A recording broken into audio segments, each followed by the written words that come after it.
بسم الله الرحمن الرحيم نحمده ونصلي على رسوله الكريم أما بعد. To the honorable members of the Congress of the United States of America, as a representative of the new government of Afghanistan, I present to you our compliments and would like to share a few thoughts on our bilateral relations. This year will mark the centennial of relations between Afghanistan and America. The United States of America initially recognized the sovereign government of Afghanistan officially in 1921, following our independence, whereas diplomatic relations began between both governments in the year 1935.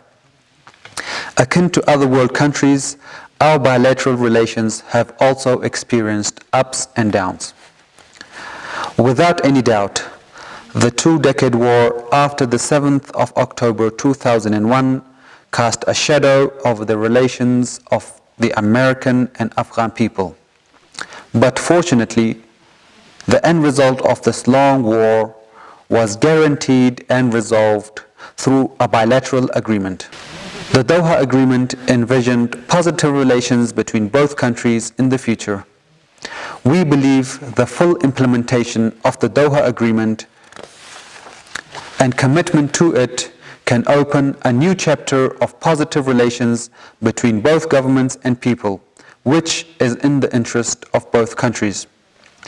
Even though there was a war raging in Afghanistan, we managed to hold many rounds of talks with 3 US administrations from the year 2011.